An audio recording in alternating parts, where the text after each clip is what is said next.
Good morning students. आज हम comprehension passage पढ़ेंगे, मतलब ये पैसेज है उसको पढ़ते हैं। Talk about umbrella and it reminds us of summer and rainy season.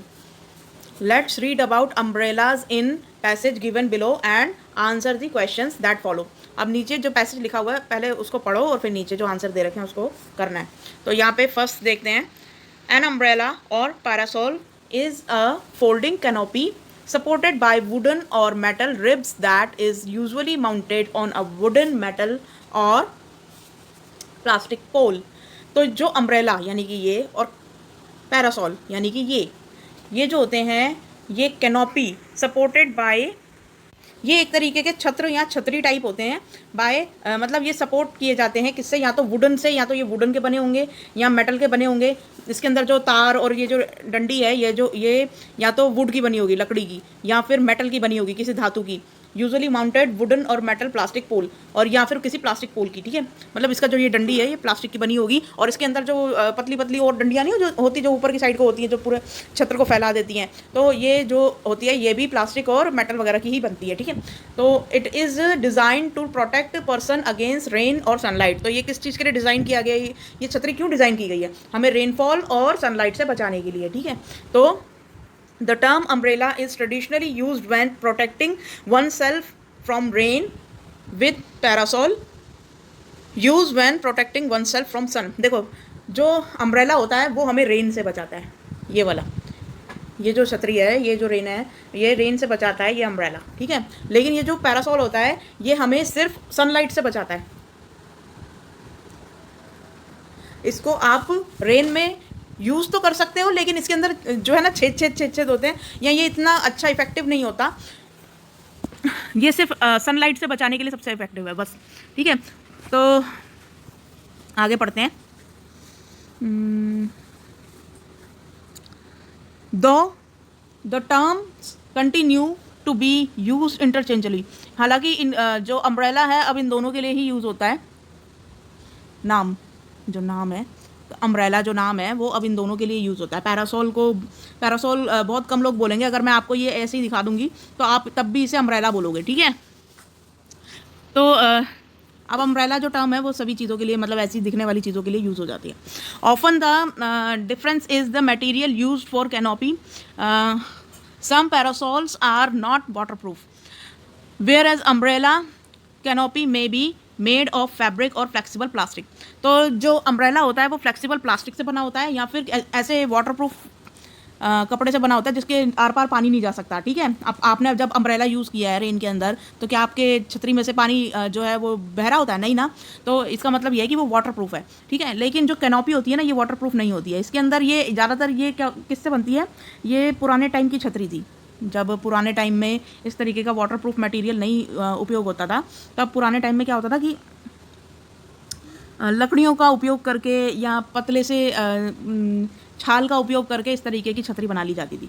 ठीक है, जिसे क्या बोलते थे, पैरासोल। ठीक है, नेक्स्ट है अब ये बेसिकली जो है ना ये सिर्फ और सिर्फ सनशाइन से बचाने के लिए, धूप से बचाने के लिए बस। They are primarily hand held portable devices sized of personal use. ये जो है hand held portable devices sized of personal use, आप इसे अपने हाथ में उठाकर, मतलब ये पोर्टेबल है, आप इसको कहीं भी उठाकर लेके जा सकते हो और इसको पर्सनली यूज़ कर सकते हो। जैसे अपने लिए, आप खुद को ढकने के लिए और अपने आप को रेन से बचाने के लिए, पर्सनल यूज़ मतलब अपने आप को खुद को रेन से बचाने के लिए आप यूज़ कर सकते हो। और पोर्टेबल का मतलब होता है कि आप इसको कहीं भी लेके जा सकते हो। ठीक है, the largest hand portable umbrella are golf umbrella. जो सबसे बड़ा पोर्टेबल अम्ब्रेला होता है उसको गोल्फ अम्ब्रेला बोलते हैं। ठीक है, ये गोल्फ अम्ब्रेला। अच्छा, the earliest known parasol were a fan of palm leaves और coloured feather fixed on a long handle resembling those now carried behind the pope in processions। आज बहुत ज़्यादा बोल लिया है, सांस फूल रही है। अच्छा, तो यहाँ पे क्या है, द अर्लीस्ट पैरासोल्स पहले के टाइम में जो ये पैरासोल्स बनते थे, ये मतलब कुल मिलाकर छतरी से यहाँ पे लेना देना है। तो पहले के टाइम में, बहुत पहले के टाइम में ये जो छतरियाँ होती थी ना, ये इस तरीके से बनती थी, जैसे बहुत लंबी लंबी केले के पत्ते देखे हैं, वो बहुत लंबे लंबे होते हैं ना, तो पहले केले के जैसे पत्ते जो पाम लीव्स भी इतनी लंबी लंबी ही होती हैं, तो पहले लीव्स को लेकर ना लोग खड़े हो जाते थे और उसके नीचे छुप जाते थे, ठीक है। तो ये इतनी बड़ी बड़ी पाम लीव्स होती थी, उसी को अपना छतरी के रूप में यूज़ कर लेते थे, या फिर कलर्ड फेदर के रूप में एक पोल के ऊपर फिक्स कर लेते थे, यानी कि एक बड़े बड़े पंख होते थे किसी जानवर के, तो या पंख या कुछ भी मतलब कह लो पंख जैसी चीज़ होती थी, तो वो किसी पोल पे लगा के, पोल मतलब एक डंडे पे लगा के उसको एक साइड कर लिया जाता था और फिर राजा के ऊपर रख दिया जाता था छत्र की तरह, या उसको एक तरीके से शैडो करने के लिए। और ये रिजेबलिंग दोज, और ये पोप का जब झांकी निकल रही होती थी, पोप बेसिकली वहाँ यूरोप में होते हैं, वेटिकन सिटी और ऐसी जगहों पे पोप जो होते हैं वो सबसे बड़ा पादरी कह सकते हो, सबसे बड़ा फादर को पोप बोलते हैं, ठीक है। किसी जगह के सबसे बड़े पादरी को पोप बोलते हैं, और ये यूरोप में वेटिकन सिटी में मिलते हैं। पूरे विश्व में केवल एक वेटिकन सिटी है जहाँ पे सबसे बड़े पोप मिलते हैं, ठीक है। तो पोप जो है ना, सबसे बड़े फादर जो हैं चर्च के, तो वो उनके जो जलूस वगैरह निकल रहा होता है, तो उसके पीछे लोग छत्र लेके चल रहे होते थे, ठीक है, इस तरीके का, ऐसा वाला छत्र, वो जो फेदर्ड वाला छत्र होता था, ठीक है।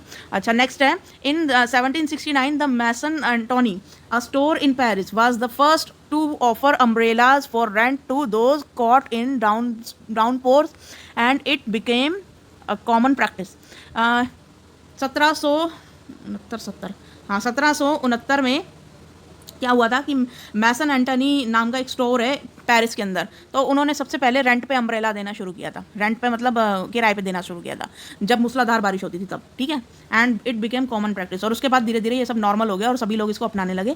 अब हर देश में ये रेंट पे मिल जाता है, ठीक है। तो Bosang, Thailand is famous for manufacturing of handmade umbrellas.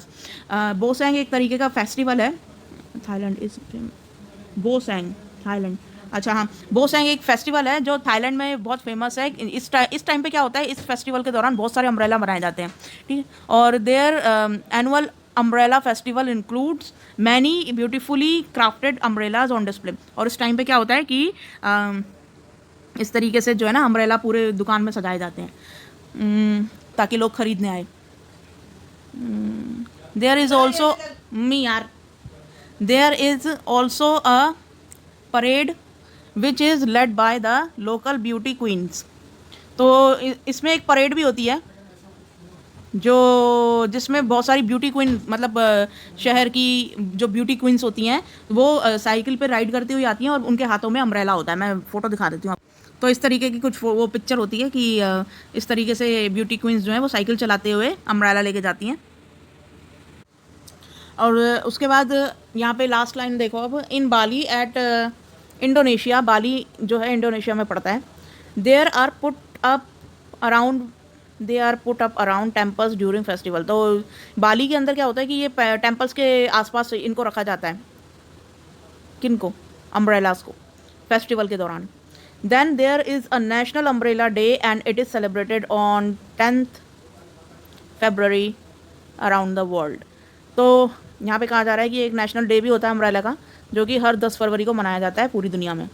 तो अब यहाँ पर इतना सब कुछ इन्फॉर्मेशन हमने गैदर कर लिया है, अब हमें क्वेश्चन आंसर सॉल्व करने हैं।